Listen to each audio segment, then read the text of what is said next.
The bells of Hollowmere Cathedral had not rung for a divorce in 400 years. Severin Hollowmere stood at the foot of the marble dais, her wedding gown bleached to the color of bone by the failing afternoon light.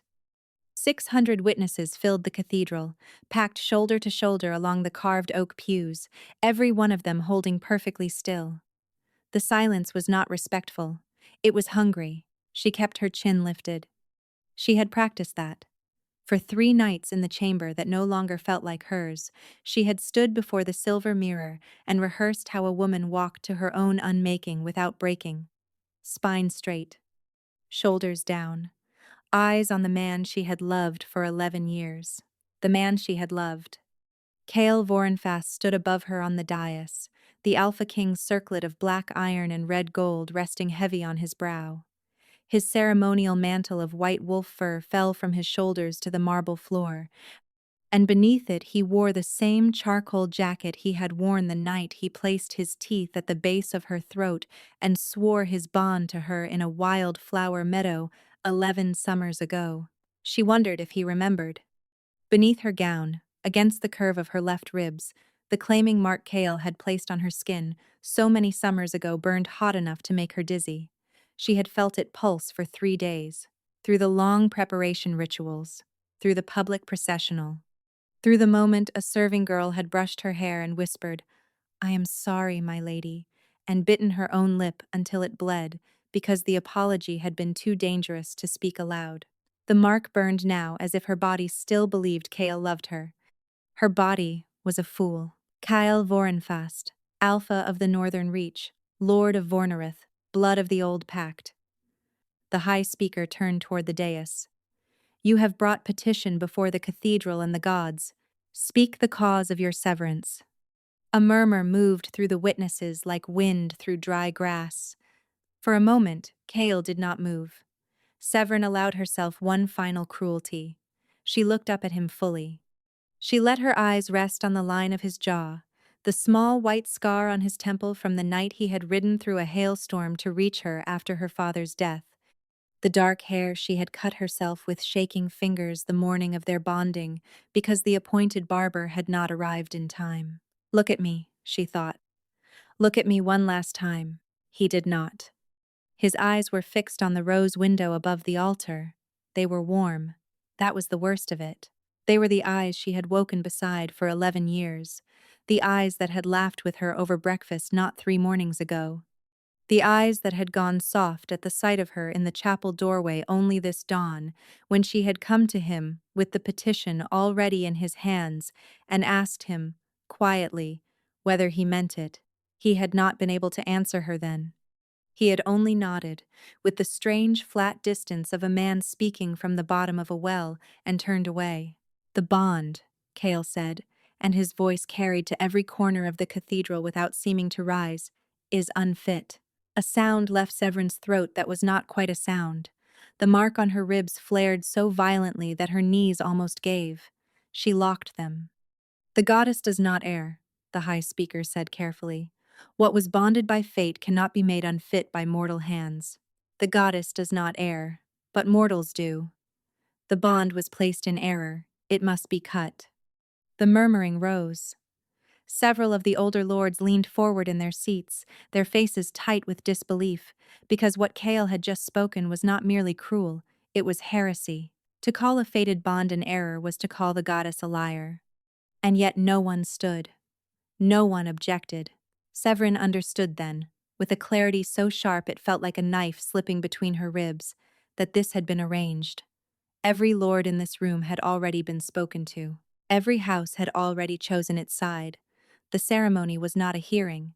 It was a performance for a verdict already written. She was alone.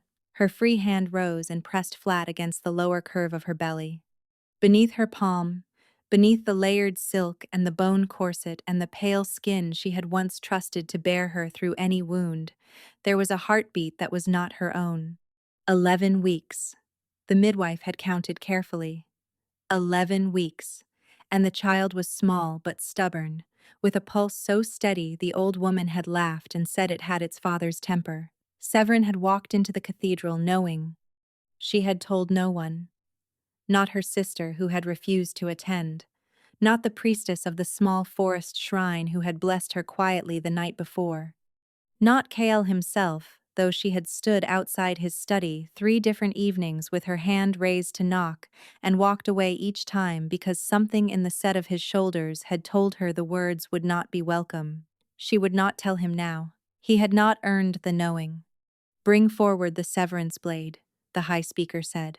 A young acolyte stepped forward carrying a long, slender knife on a velvet pillow. Its edge was darkened iron, etched with the runes that had been spoken at the founding of the kingdom. Severin had seen the blade only once before, at the dissolution of an old pack feud when she was a child, and even then her father had covered her eyes before the cut. There was no one to cover her eyes now. "Approach," the high speaker said.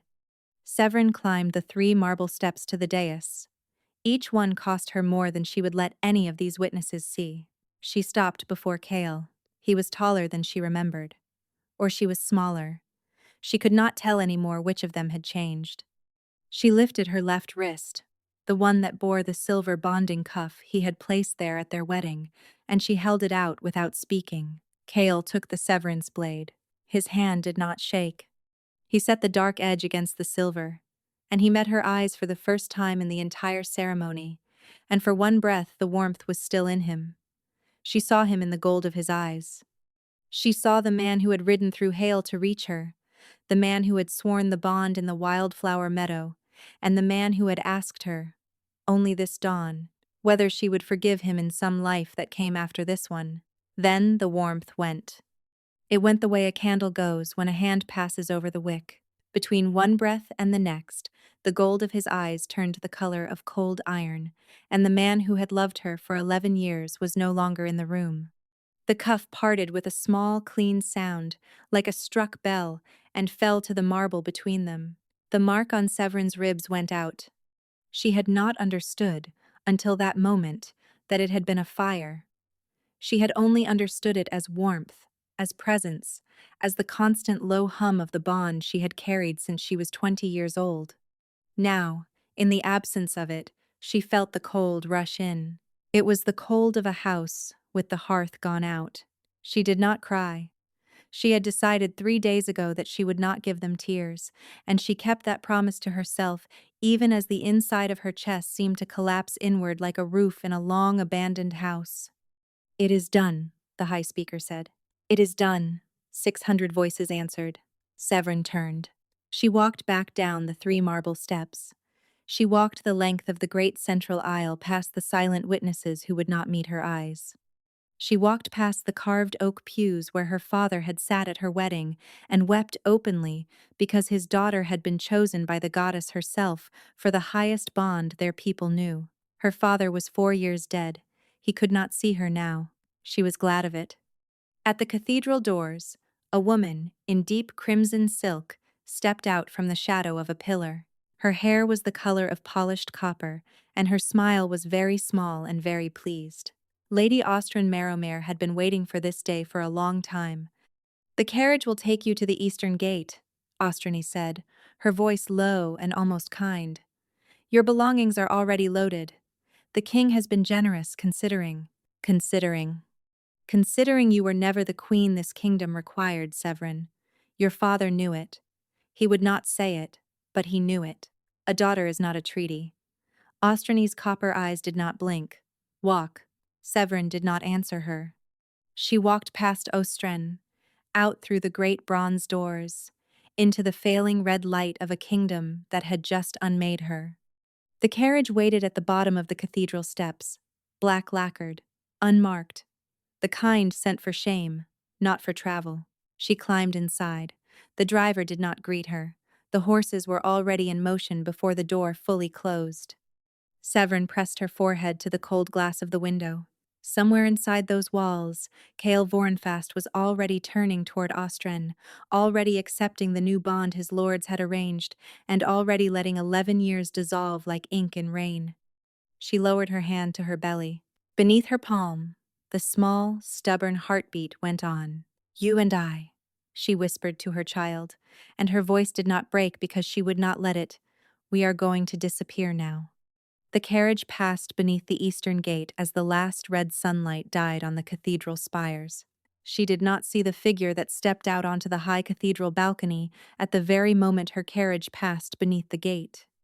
She did not see the Alpha King's hand rise slowly to the place over his own heart, the place where his own answering mark had just gone cold, and stay there as if pressing a wound that had only now begun to bleed. She did not see his face. She did not need to.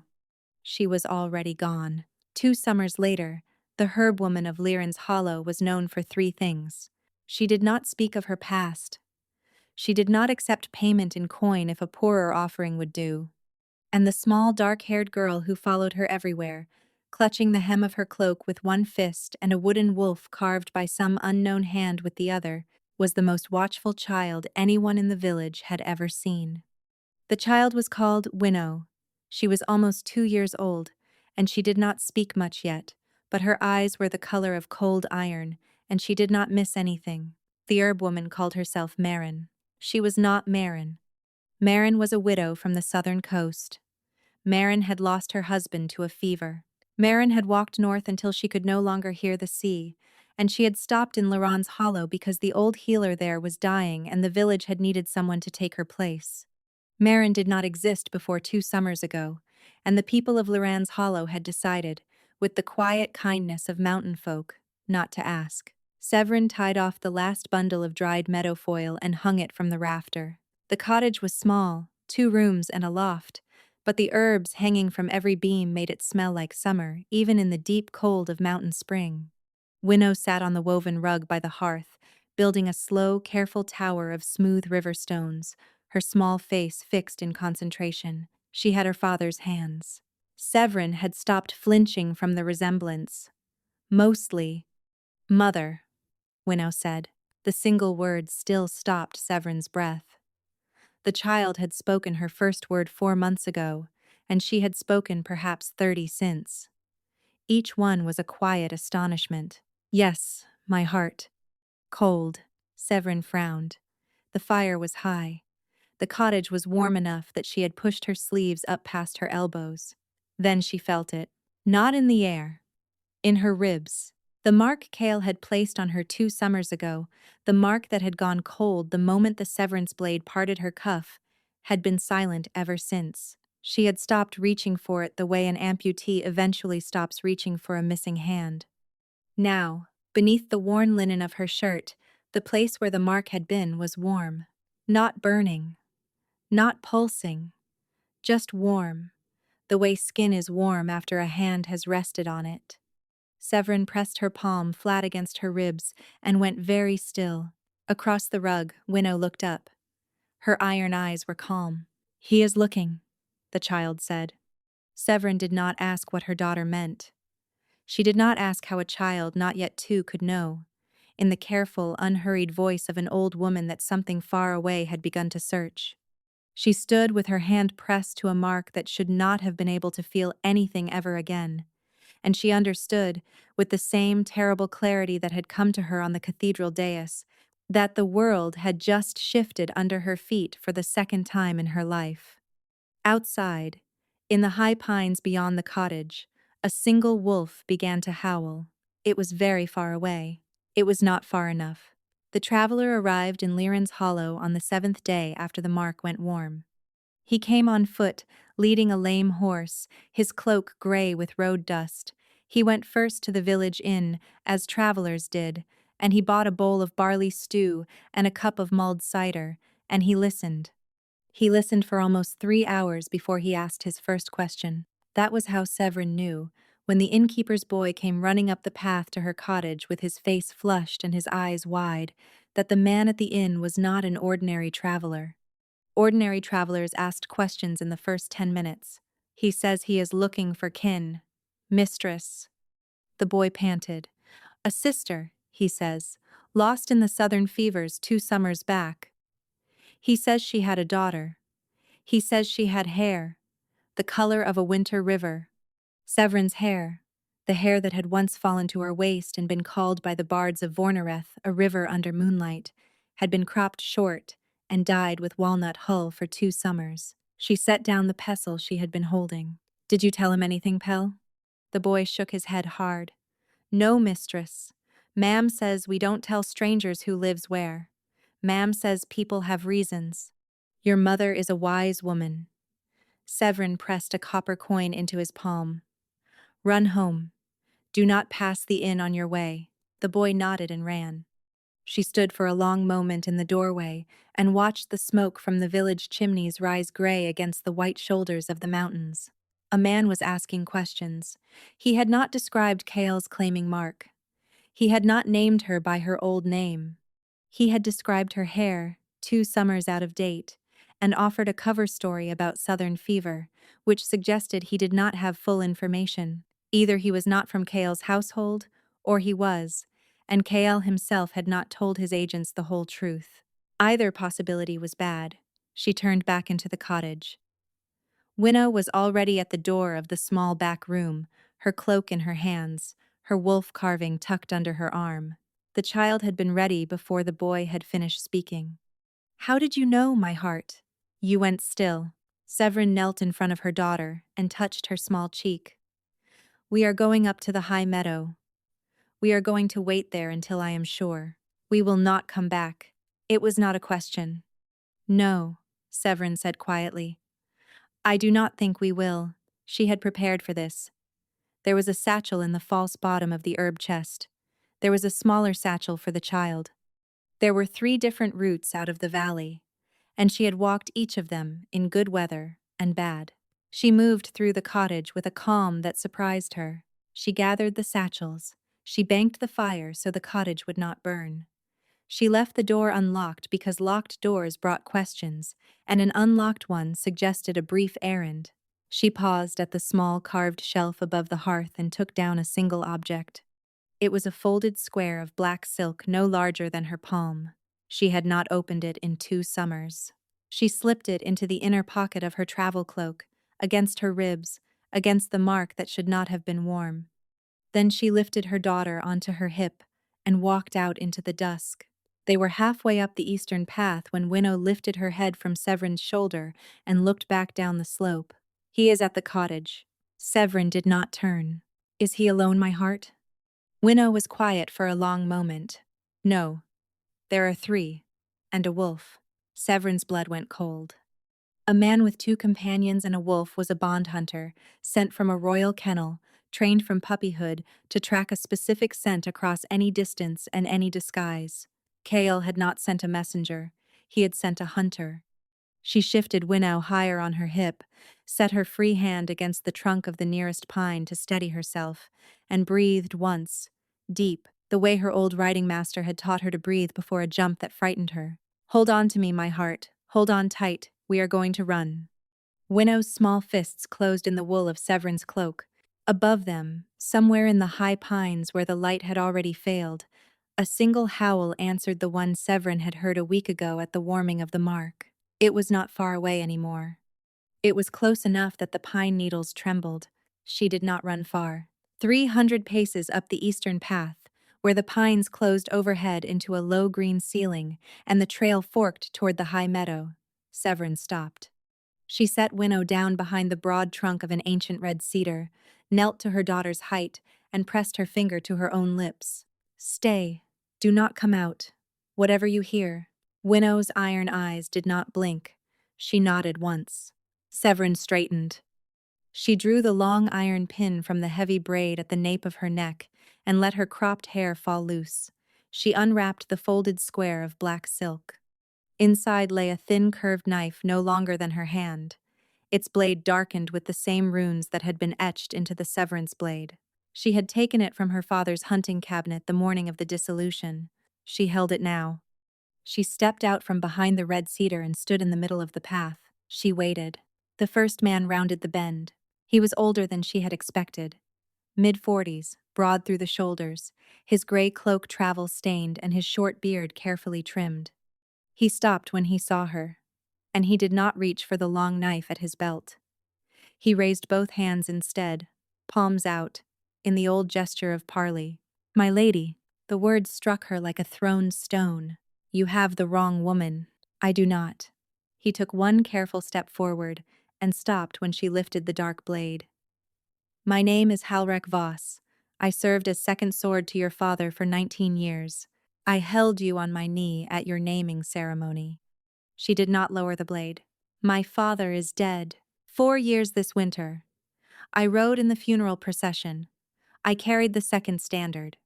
You wept on my shoulder at the Lich Gate, and you told me you did not want to go back to the castle, and I told you a daughter does what is needed. She remembered. She did not lower the blade. You serve Kyle Vorenfast now. I do not. I have not served the Northern Reach since the night of your dissolution. I rode out of Hollowmere before the bells stopped ringing. I have spent the last 2 summers searching for you on no commission but my own. Then who are the men behind you? My son Tobrin, my nephew Eshen, loyal to me. And the wolf is mine, not the king's. She was bred in my own kennel. Her name is Asher. She has not been taught to track you. She has been taught to keep me alive. Severin's grip on the blade did not loosen. You ask me to believe a great deal. I ask you to listen for the count of 100.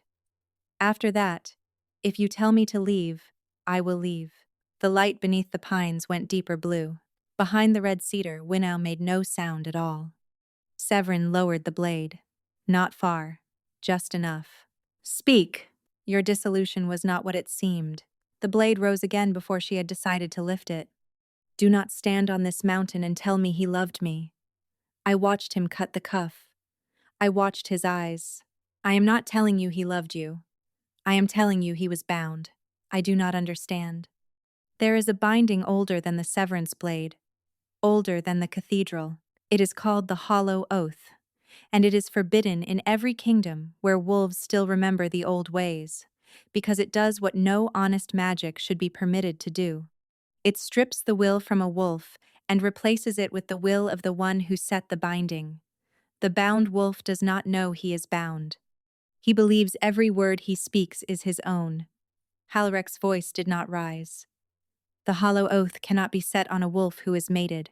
The mate bond is too strong. It must be set on a wolf whose mate bond is being cut. The binding must be laid into the bond at the very moment the bond is severed. The severance blade is the door. The oath walks through it. Severin's hand had begun to shake. She steadied it against her thigh. At the cathedral itself, the binding was laid through the cuff 3 breaths before he cut it. By that point, my lady, the man who had loved you for 11 years could no longer feel his own hand. The hand cut. The oath had already taken the hand. Who? The Marrowmere women. Ostrany, her mother, her uncle who has wanted the iron circlet for 40 years and could never reach it because your father stood between the houses. Halrek's mouth thinned. Your father stood between the houses, my lady, and then your father died, and the only thing left between House Marrowmere and the Northern Reach was you. So they cut you out, and they bound the king in the cutting. Ostren. She did not cast it herself. Her great-aunt did, from a side chapel. But Ostren knew. Ostren arranged it. Ostren stood beside the carriage afterward, and called you a thing your father knew was unworthy. She has been governing in his name for 2 summers, my lady, while he sits the throne with eyes that cannot hold a thought of his own. He has not consummated the second bond. He has not. He cannot. The wolf inside him will not allow it. The hollow oath governs the man, but the wolf was placed under the mate bond, and the wolf remembers you. He sleeps alone. He eats almost nothing. He does not hunt. He does not howl. Halrek's eyes flicked very briefly toward the high pines above them. Until a week ago, the howl you heard at the warming of the mark was his. The wolf has slipped the oath and gone looking on its own. And the others, the hunter at the inn. That hunter was sent by Ostrany, not by the king. The king does not know you are alive. Ostrany has known for 14 months. She found you 9 days ago. The man at the inn was the slowest of 3. The fastest is already on the western path. The third is coming up from the river road. I came openly so that your boy at the inn would carry word ahead of me. I needed you out of that cottage. They have not been told to bring you home, my lady. They have been told to make certain you do not arrive. The pines went still. Severin lowered the blade fully. How long until they reach us? On the western path, less than an hour, behind the red cedar, Winnow stepped out into the path. She was holding her wooden wolf in one hand and Severin's hem in the other. She looked at Halric calmly, the way she looked at everything, and then she looked up the slope toward the high pines. He is coming. She did not say which he. She did not need to. They made the high meadow as the last blue drained from the sky. Halric's nephew Eshin had gone ahead to scout the rim. His son Tobrin walked at Severin's left shoulder with one hand on his sword hilt and the other cradling the small lit lantern that swung from a hook on his belt. Asher the wolf moved in a wide, silent arc through the grass. The meadow was a wide cup of grass between three peaks, and at its center stood the ruins of an old shepherd's shrine. 4 stone walls, no roof. Halrek had said it was the only structure in the valley above the village defensible enough for what was coming. What was coming reached them sooner than he had promised. The first arrow took Tobrin through the thigh as they crossed the last stretch of open grass. He went down with a grunt, the lantern flying from his hand, and the meadow lit for one quick breath as the lantern shattered against a stone, and the oil flared blue. Severin ran. She ran with Winnow on her hip and Halric's hand at her back, and she ran the way she had not run in 11 years, the way she had run as a girl through her father's orchards, and the cold air burned her throat, and the second arrow passed so close to her shoulder that she felt the wind of it on her cheek. They reached the shrine. Halric shoved her through the broken doorway and turned in the gap, his sword already drawn. Asher leapt the low wall in a single gray shadow and disappeared into the dark beyond. Eshin was somewhere out in the grass, his bow already singing. Down. Behind the altar. Cover the child. Severin went down. She put Winnow on the cold stone floor in the small dry space behind the broken altar, and she pulled her own body over her daughter's, and she pressed her forehead against the top of Winnow's small head and held her there while the meadow outside, filled with the sounds of a fight she could not see. Steel on steel. A scream that was not Halrec's, a wolf's snarl that was Asher, and a wolf's snarl that was not. A man's voice shouting in a dialect Severin had not heard since she was a girl, the high-clipped Marrowmere tongue of the southern courts. The mark on her ribs was no longer warm. It was burning. Mother. Yes, my heart. He is in the meadow. I know. Not the bad ones. Him. Severin's breath caught. Outside the shrine, the sound of the fight changed. The Marrowmere voice that had been shouting orders broke off mid-word.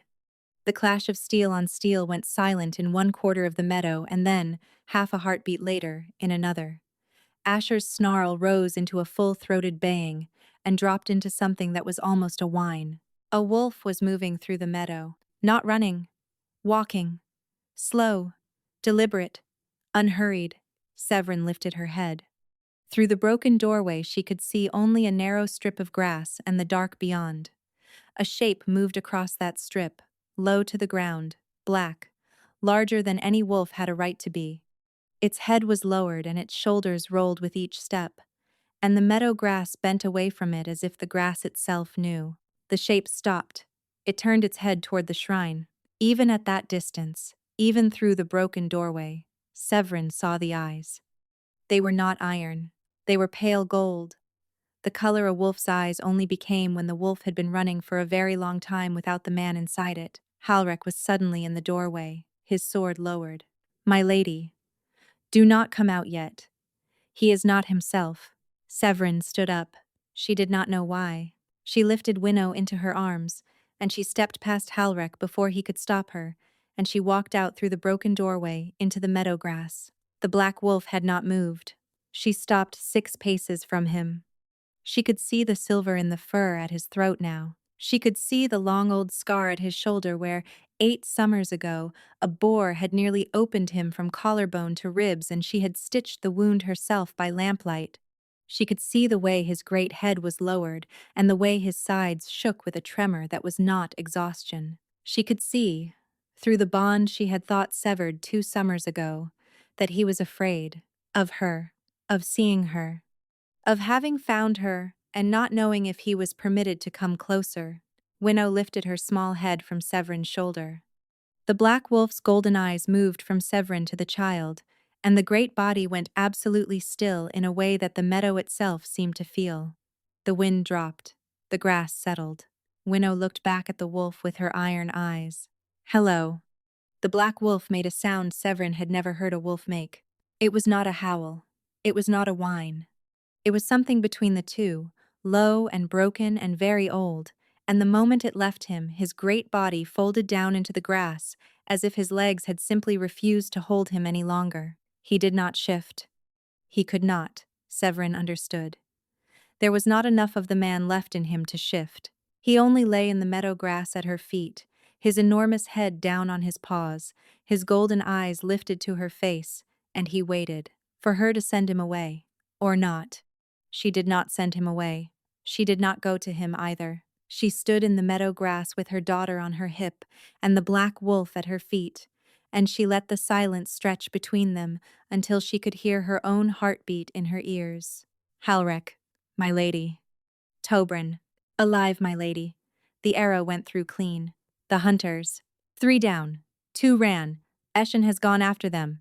The black wolf cleared a path for us, my lady. He killed 2 of them before any of us drew steel." The black wolf made the small, broken sound again.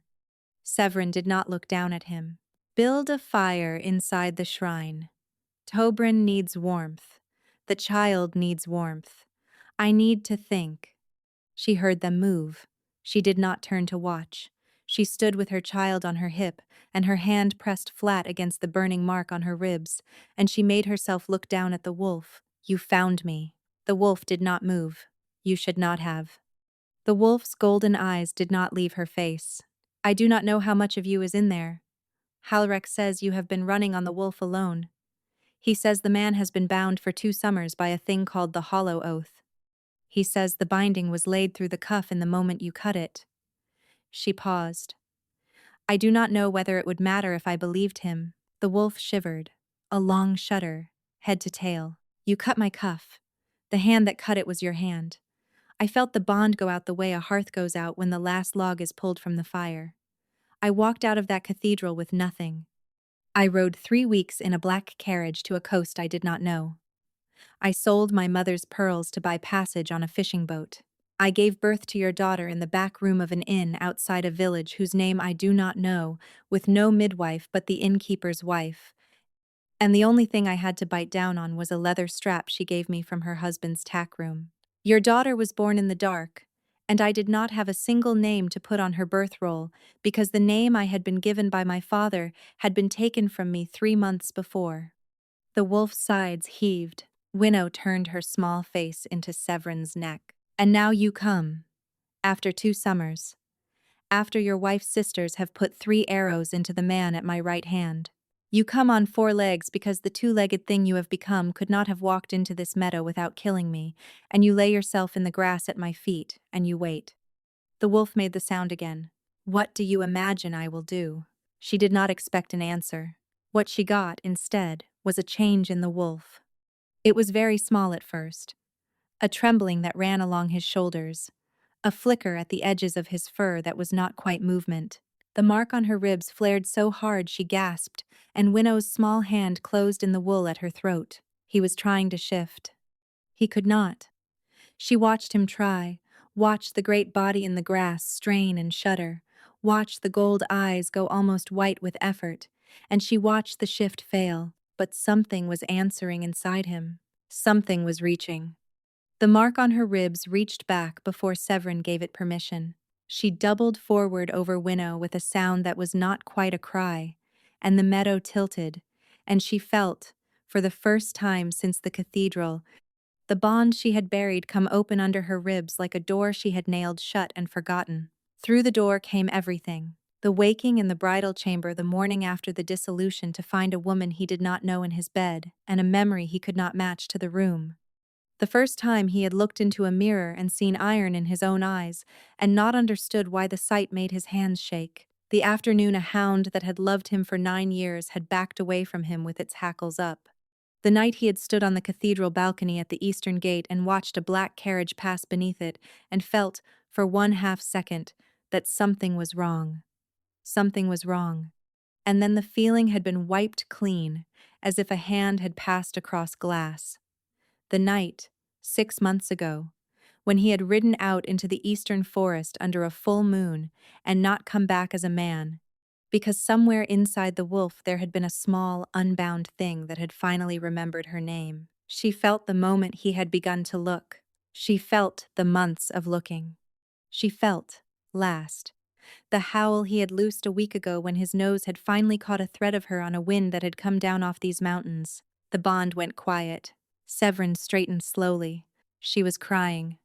She had told herself in the cathedral that she would not cry. She let it go now. The tears came down her face without sound, and Winnow reached up with her small hand and wiped one of them with the back of her thumb. The black wolf had not moved. His golden eyes were on her, and they were full of something that had not been in them in the meadow before. Awareness. Not the wolf's awareness. The man's. A small flickering piece of him, behind the gold, watching her through a door that had only just opened. Kale. He shuddered, full length. I am not coming back to you. He did not shudder this time. He went still. You may rest in this meadow tonight. You may travel with us tomorrow, if you can travel. You may know your daughter's name. But I am not the woman you cut the cuff from, Kale Vorenfast. That woman walked out of Hollowmere Cathedral and she did not survive the carriage ride. The woman standing in this meadow was made by the running, and she does not belong to you, and she will not. She paused. Halrek, my lady. Send a rider south at dawn, not to the coast, to Bel Mara. A silence behind her. Then, quiet and careful, my lady, Bel Mara is closed to outside delegations. The glass court does not receive. It will receive me. Tell the rider to ask for the gardener. Tell the rider the gardener will know the name. Tell the rider to bring the answer to the high meadow before the next full moon. Halrek did not ask who the gardener was. Yes, my lady. Behind her, Winnow lifted her head from her mother's neck and looked down at the black wolf in the grass. He is not strong enough yet. No, not yet. The wolf in the grass closed his eyes. He did not howl. He did not move.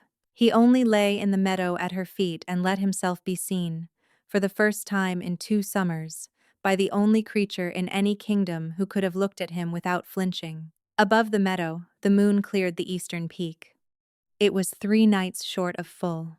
The rider returned on the 3rd night. He came up the mountain in a hard rain, his horse blown and steaming.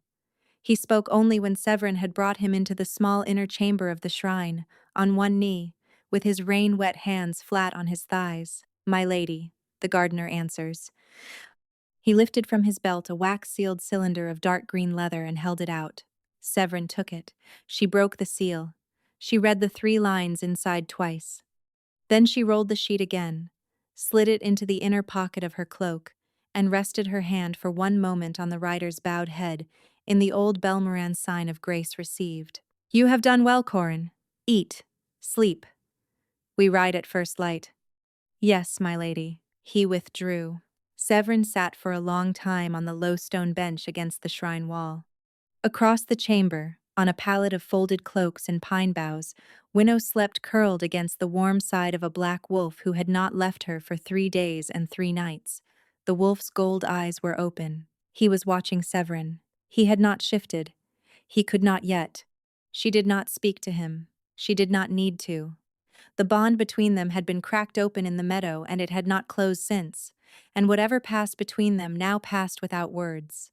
He knew the rider had come. He knew the answer had arrived. He knew, the way he knew the weather, that the woman across the chamber had just been given something that would change the direction of the world. He did not know what. He was not going to ask. On the morning of the 4th day, they came down off the mountain. They left Liren's Hollow without a goodbye. They rode east, and on the 11th day, they crossed the southern border. Bel Mara opened beneath them like a country no map had been honest about. Severin had been told stories of the glass court since she was a girl. Bel Mara was the place where the old magic had not been driven out. Bel Mara was ruled, the stories said, by a queen who was not quite a queen, in a city of green towers, behind walls of living vine, by laws that did not exist in any other land. The stories had been almost true. The towers were not green.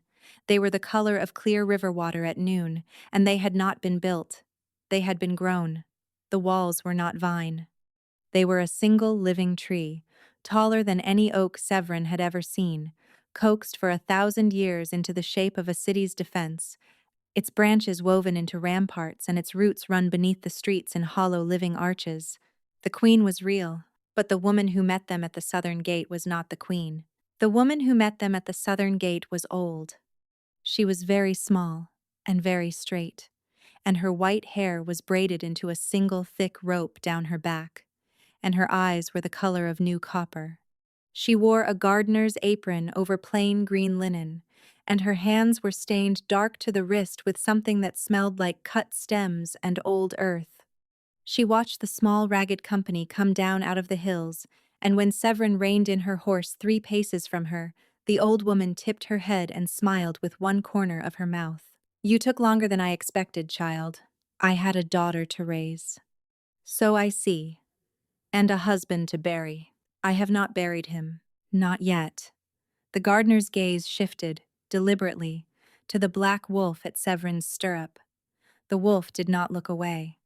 The gardener studied him for a long moment with no expression at all, and then she made a small sound through her nose that was almost a laugh. "You brought him here." He followed. "He will not be permitted past the inner ring. I know.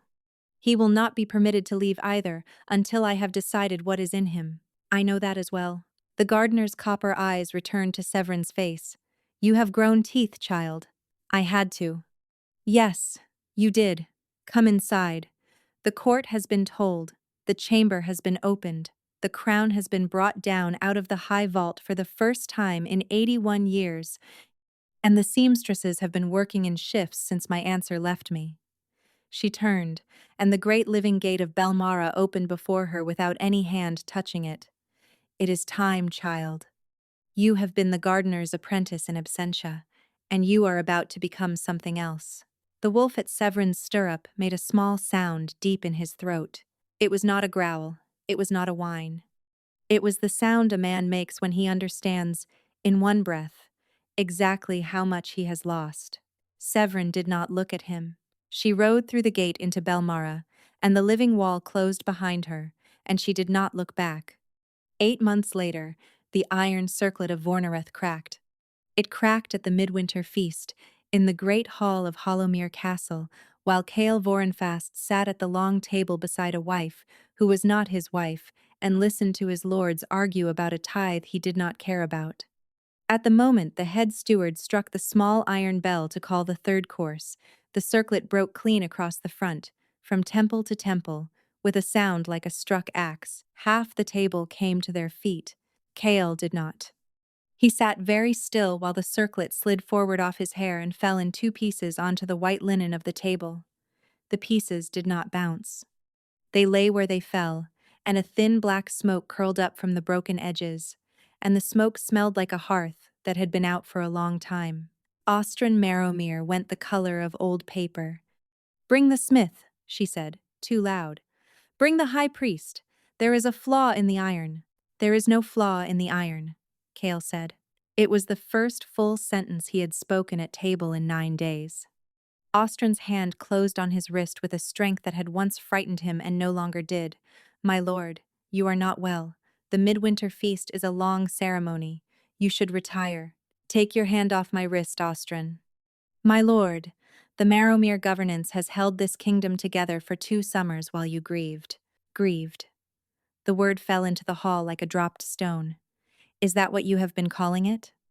Her face did not change. Her copper eyes did. Something in them flattened.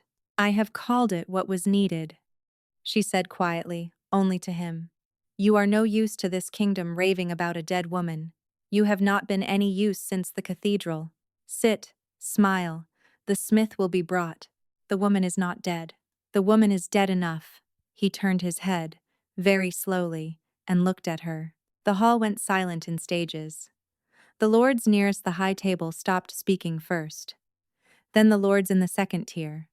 Then the musicians in the gallery, who let their last note die on the air and did not begin a new one.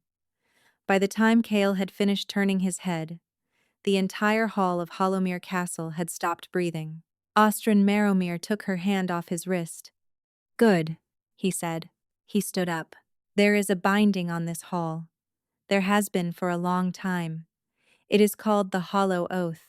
It was laid into my marriage cuff in the moment the cuff was cut, by the women of House Marrowmere, and it has held me, root and crown, since the cathedral.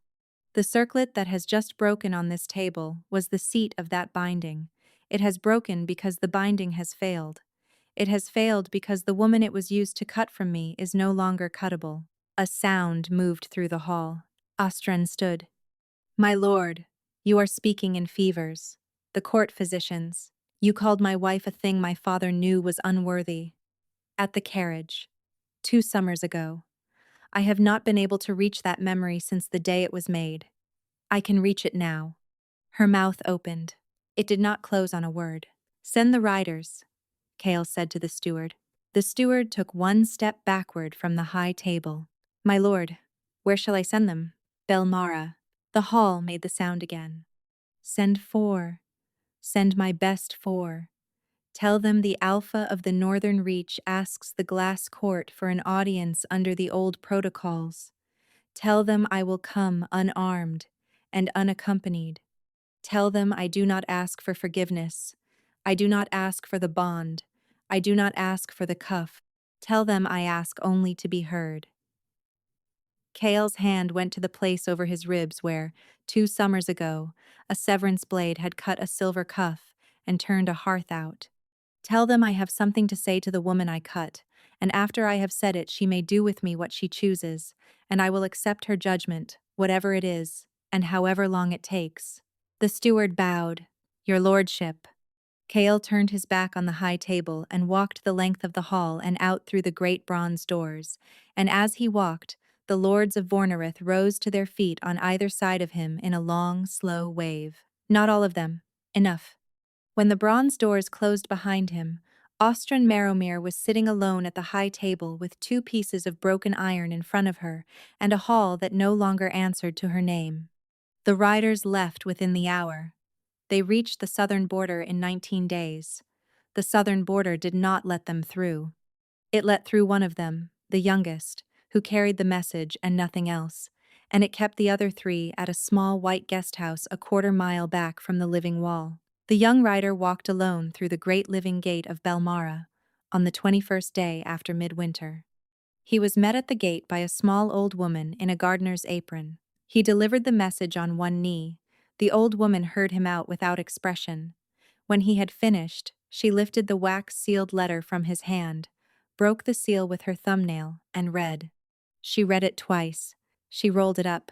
She looked down at the young rider with copper-colored eyes. "Tell your king the glass court has heard him." "Yes, my lady." "Tell your king the woman he cut has been crowned in this city for 4 months and 17 days. Tell him she is no longer the Lady Severin Hollowmere. She is the verdant queen of Bel Mara, the 2nd of her line, the keeper of the living wall, and her name in this city is Severin of the Green Throne, and the throne is hers by adoption and by ordeal, and not by marriage to any man. Tell him she has heard his message. Tell him she will give him his audience. Tell him she will give it on the spring equinox, in the open court, in the presence of the assembled houses of Bel Mara, and that he will come on foot through the southern road as any supplicant comes, and he will leave his sword and his crown and his title at the southern gate, and he will enter her court as a man and not as a king." She paused. "Tell him also, tell him his daughter as well. Her name is Meadow. She is 2 summers and 10 months old, and she has not yet asked who her father is, and when she asks, she will be told the truth, and the truth will not be kind." "Yes, my lady." "Go." He went. Cale Vorenfast received him in the small east tower at Hollowmere on the morning of the first thaw, alone, without ceremony. He read the message, standing at the window. The light off the snow was hard and white, and his hair, which had been black for 37 years, had a wide streak of silver at the left temple that had not been there at midwinter. He read the message 3 times. He set it down on the sill. He pressed his forehead to the cold glass. He did not speak for a long time. When he spoke, it was only one word. Winnow. He said it the way a man says the name of a country he has never seen and now must walk across barefoot. The spring equinox in Bel Mara was not a day. It was a week. K.L. Vorenfast walked it on foot. He left Hollowmere on the first day of the thaw. He rode south as far as the southern border, and at the border he gave his horse to the captain of the southern garrison. And from the southern border he walked. 19 days on foot. He took no escort. He took no banner. He carried no sword. At the southern gate of Bel Mara he stopped, and he set his title down on the white stones beside the gate, the way a man sets down a heavy stone he had carried too far. He gave the gate guards his name. Not the name his crown had given him, the name his mother had given him. They let him through. He walked the long green road into the city alone. The road was lined with Bel Maran citizens who had come out to see the man the queen had sent for. They did not jeer. They did not cheer. They watched him pass with the long, quiet attention of people who had been told a story and were now seeing the man at the center of it for the first time. The glass court of Bel Mara was open to the sky. It was a wide oval of pale green stone in the heart of the city, ringed by a single living arcade of the great wall tree, and the four directions of the court were marked by four standing stones of clear river quartz. The houses of Bel Mara filled the arcade. The gardener stood at the foot of the eastern stone. Halrek stood at the foot of the western. Winnow, 3 summers old, in a small green dress with a wreath of new leaves around her dark hair, stood between the gardener's knees. The verdant queen of Bel Mara sat on the throne at the northern stone. The throne was not iron. It was living wood, grown directly from the floor of the court the way the towers had been grown from the riverbed. It had no arms. It had no canopy. It rose out of the green stone like a young tree that had decided, of its own will, to take the shape of a seat. Severance sat on it the way a woman sits on a thing that has chosen her. She wore a gown of deep forest green, unornamented, with long sleeves to the wrist. She wore no jewelry. The crown on her dark hair was a thin circle of woven living vine, set with 3 small stones the color of clear river water. Her hair had grown out. It fell past her shoulders again.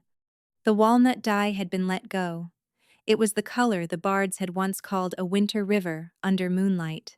She did not stand when Kael Vorenfast walked into her court. He stopped at the southern stone. He looked across the long green oval of the court at the woman on the wooden throne, and for the first time since the cathedral, he looked at her with his own eyes. There was nothing iron in them. He went to one knee. He did not bow his head. He had been told, at the gate, that he would not be permitted to bow his head. He would look at her while he spoke. Severin of the green throne. His voice carried the length of the court. The voice was not a king's voice anymore. It was just a voice. I have come to say 4 things. I have walked 19 days to say them, and I will say them once. And then, I will go where you send me. The court was quiet. The first. I cut your cuff. The hand that cut it was my hand. The hollow oath did not move my hand for me. The hollow oath was laid into the cuff in the moment of the cut, but the hand was mine 3 breaths before.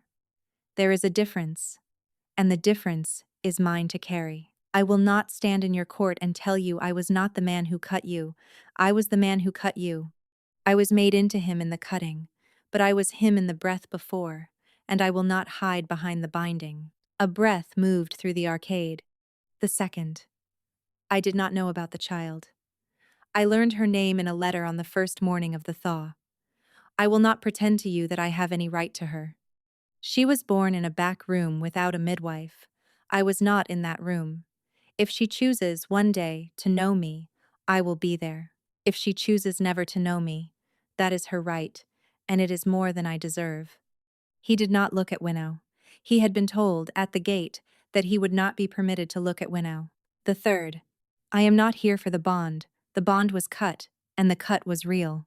If you choose to leave it open, that is a gift, and I will not ask for it, because asking is the last thing I have left the right to do. He paused. The fourth.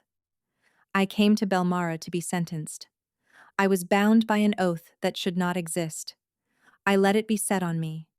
I did not fight it hard enough. I did not look for you hard enough.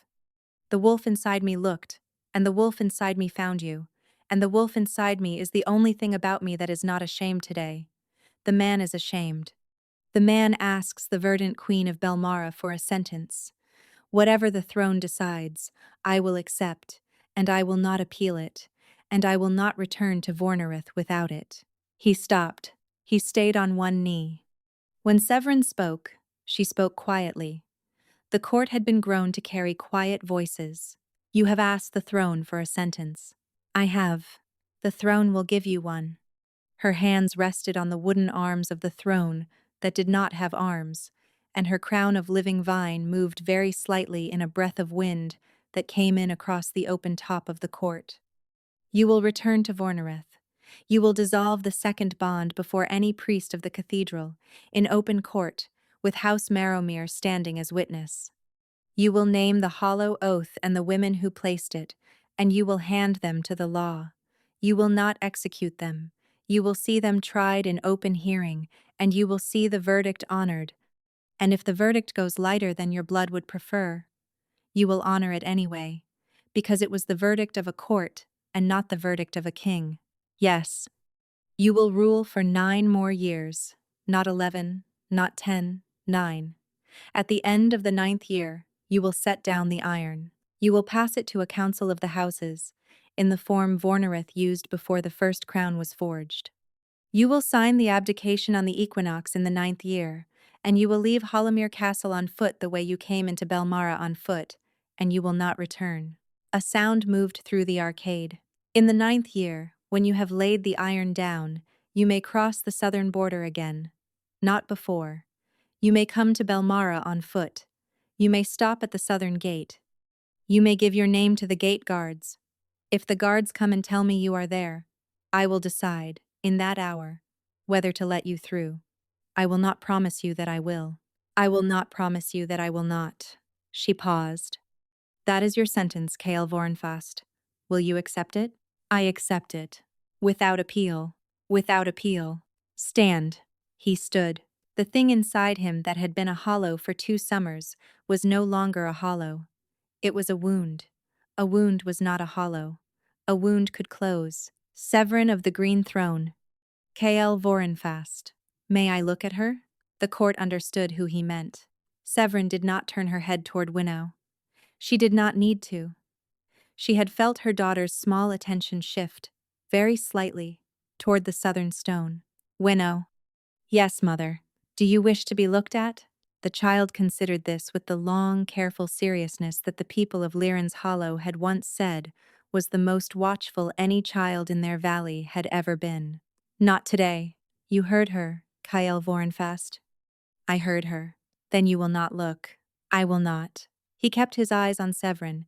He kept them there as he turned from the southern stone, and as he walked back across the long green oval of the court, and as the gardener inclined her head to him, very slightly, in the old Belmoran sign of a guest dismissed. He left the glass court the way he had come in. He walked back through the city, and out through the southern gate, and across the southern border.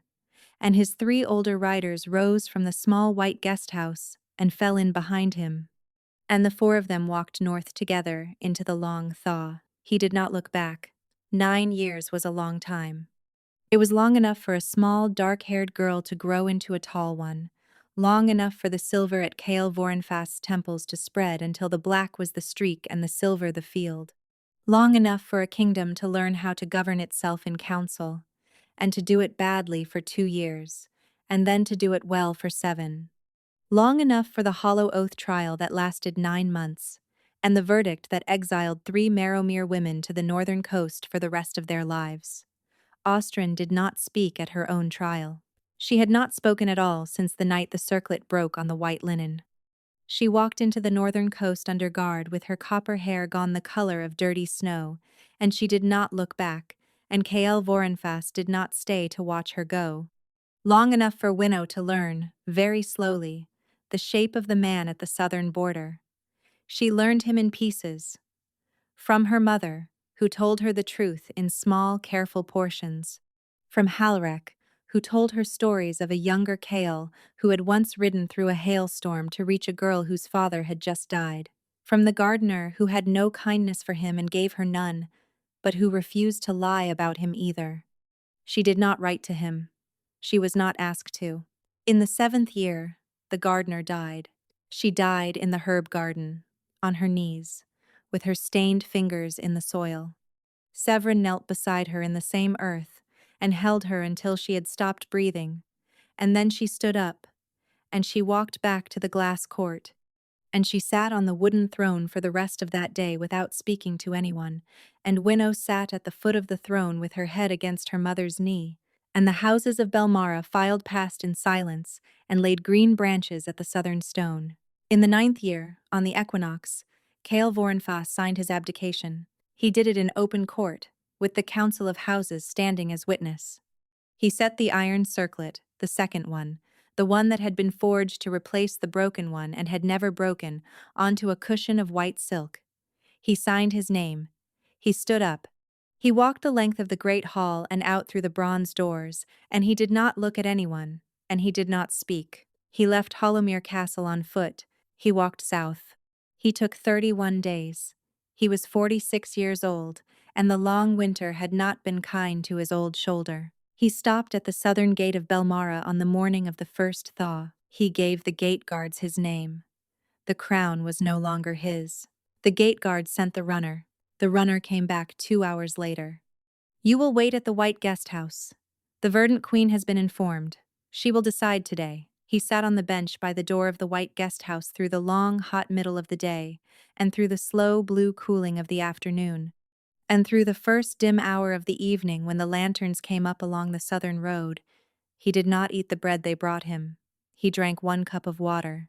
In the 2nd hour of the evening, the gate of Bel Mara opened. A small figure walked out through it. She was almost 12. She walked alone. She wore a green dress and a small green cloak, and a thin circlet of woven living vine that was, Cale Vorenfast saw at once, smaller than her mother's but cut from the same vine. Her dark hair was braided down her back in a single thick rope. Her eyes were the color of cold iron. She stopped 6 paces from the bench. She looked at the man on the bench for a long time. Cale Vorenfast did not stand. He had not been given permission to stand. You are Cale Vorenfast. I am. My mother sent me. She wishes me to look at you. She says she will decide after I have looked. Yes. You may stand if you like. I am not the throne. He stood. Slowly. The bench creaked. You walked 31 days. Yes. My mother walked 19 to leave you. Yes. You walked 31 to come to me. He did not speak. He did not have a right to. I have decided that 31 days is not enough. I know, but it is not nothing. He closed his eyes for 1 breath. My mother says the gate may open for you tonight, or it may not. What have you seen? The girl studied him. The cold iron eyes did not blink. I have seen a man, she said, who did not bring a gift. No.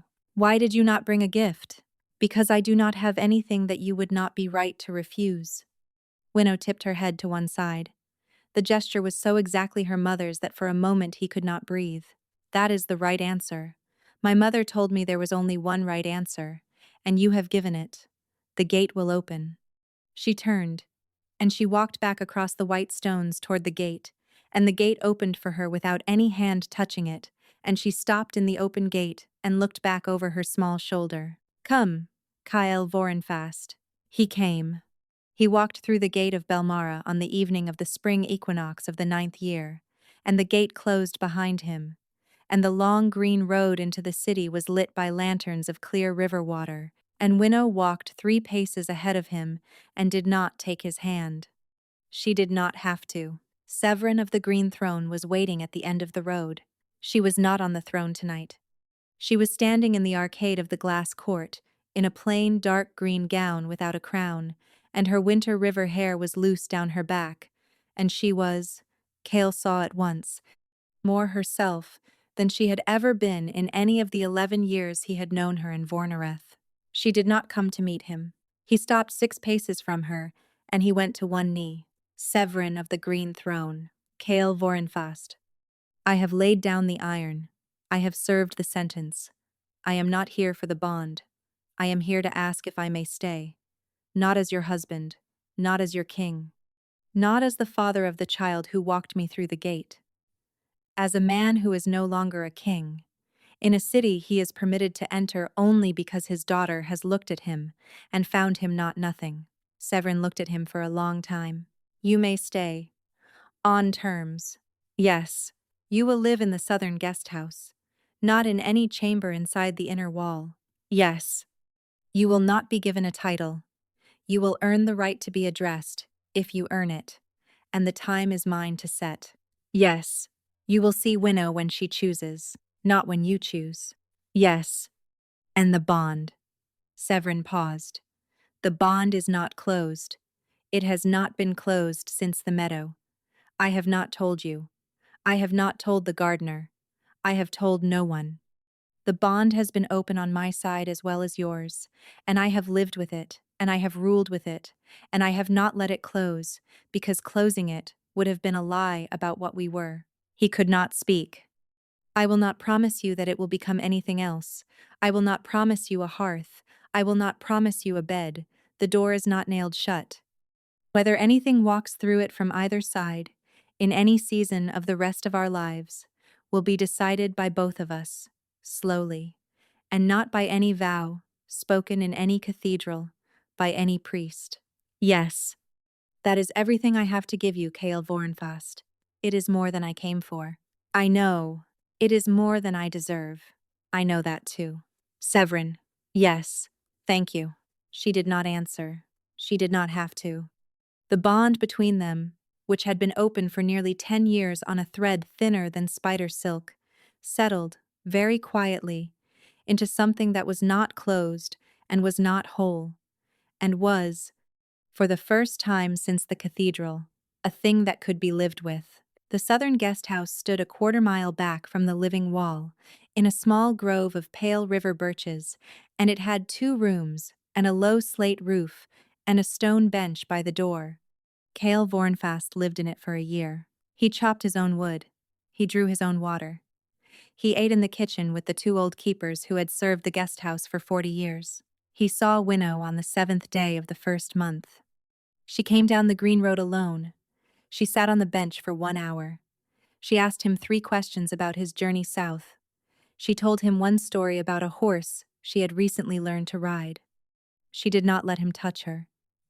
At the end of the hour she rose, and she said, I will come again next month, if you are still here. He was still there. She came back on the 7th day of the 2nd month. She sat for 2 hours. In the 3rd month, 3. By the 7th month, she was bringing a book down with her, and reading aloud from it on the bench while he listened, and asking him questions about words she had not seen before. He answered the ones he could answer. He did not pretend, when he could not. Severin did not come to the guest house. She did not send word.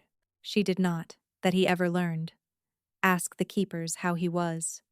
But the bond between them was open, and he felt her on the other side of it every day.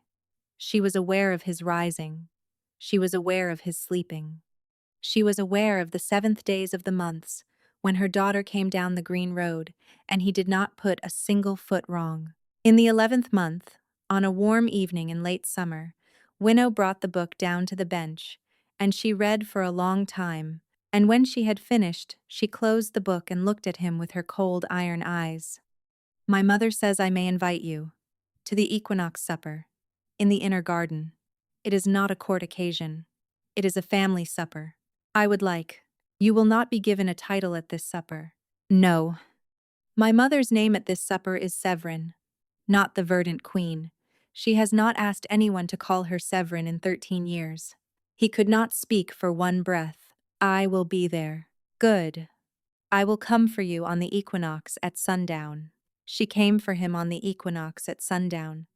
He walked up the green road behind her and through the gate of the inner wall for the first time, and through a small carved door in the side of the glass court, and into a small garden behind it.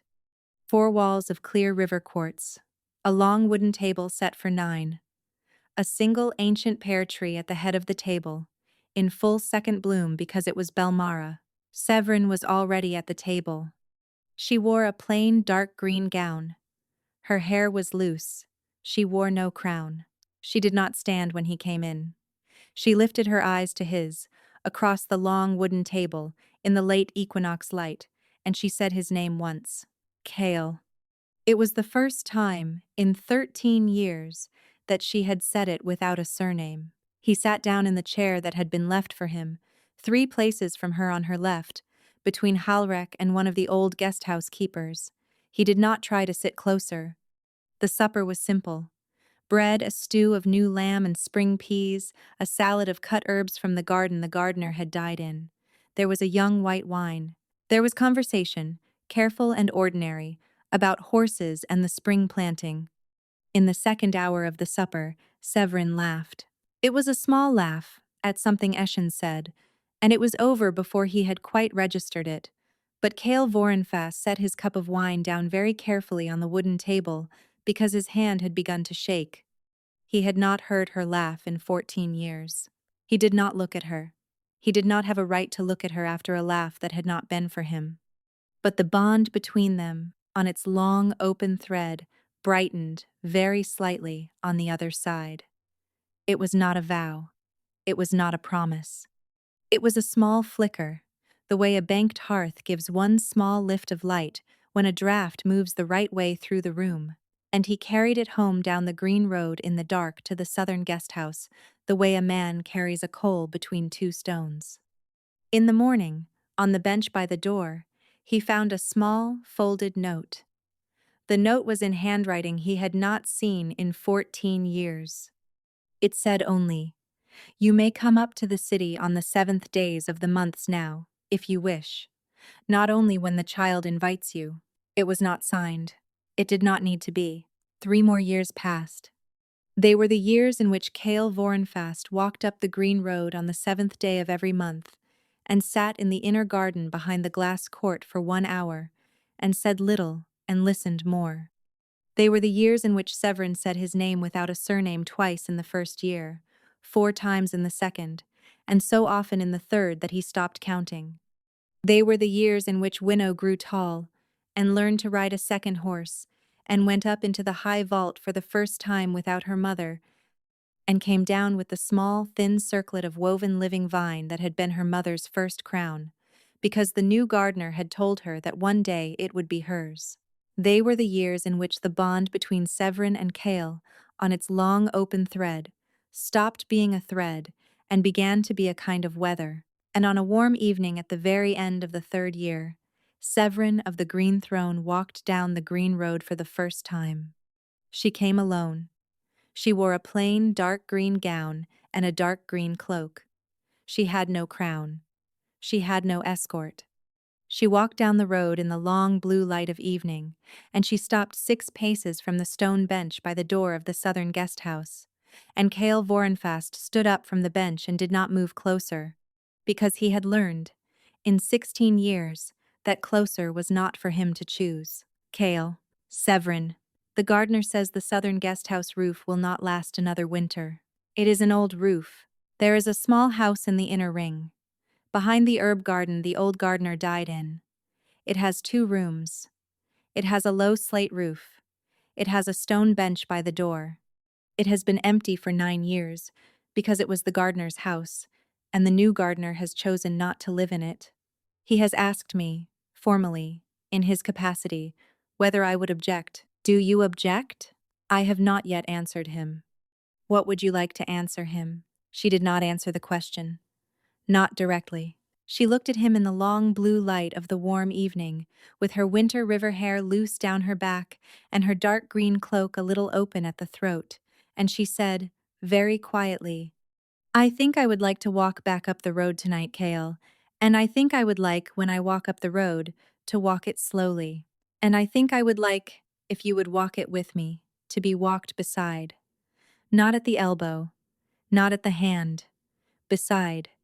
In the way one walks beside a person whose pace one has been keeping for a long time." He did not answer her in words. He stepped down from the bench, and he came to stand at her side, and he kept the 6 paces by walking 3 of them himself and asking her, with a small gesture of his open hand, whether she would close the other three. She closed two. She left one. He understood. The way he understood everything from her now, that the last pace would be hers to close, in her own time, by her own choosing. They walked up the green road together. They walked it slowly. Somewhere ahead of them, in the inner garden, a small voice was singing a song the new gardener had taught her, a song that was older than the great wall tree. The bond between them, which had been open for 16 years, did not close that night. It did not need to. It was, at last, what it had always meant to be, a door between two people that neither of them had nailed shut.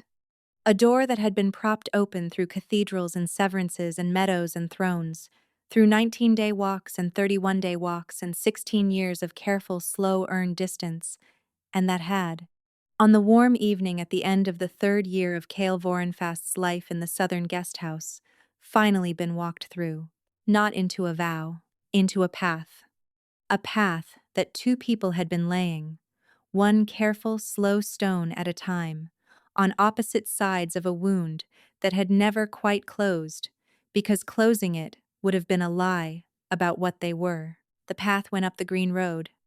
It went into the inner garden. It went past the long wooden table where, in 2 days, the equinox supper would be set for 10 and not 9, because Winnow had asked the new gardener that morning, formally, in his capacity, whether there might be room at the table for one more chair on the year her father moved into the small house behind the herb garden the old gardener had died in. The new gardener had said yes. Severin had not been told yet. She would be told tomorrow. She would not object. She did not know that yet either, but the bond, on its long open thread, brightened, very slightly, on the other side. The way a banked hearth gives one small lift of light when the right draught moves through the room, and Cale Vorenfast, walking beside her up the green road, understood that something had been answered. Not everything. Some things had not been answered. Some things would never be answered. The black carriage to the coast would not be answered. The cuff cut clean on the marble of Hollowmere Cathedral would not be answered. They were not the kind of wounds that were ever answered. They were the kind that became weather, and the weather lived in the city, and the city had room for it now. But the small thing, the thing in the meadow, the thing in the grass at her feet on the night the wolf inside him had finally found her after 2 summers of running, that had been answered. It had taken 16 years. It had taken a daughter to walk a man through a gate. It had taken a verdant queen to set a sentence, and a king to walk 31 days to receive it, and a woman in a dark green cloak to come down a green road in the long blue light of a warm evening. It had taken all of that. It had been worth all of that. The path went on up the road. They walked it together. Above the city of Bel Mara, the first stars of the equinox came out in a sky the color of clear river water, and the bond between Severin of the Green Throne and Cale Vorenfast, 16 years out of a cathedral that had bled them both, settled into the quiet, steady warmth of a hearth that had been lit by no priest and no vow and no crown, but only by two people who had walked, very slowly, very carefully, all the way back to each other. By a different road, to a different country, to a different life, together.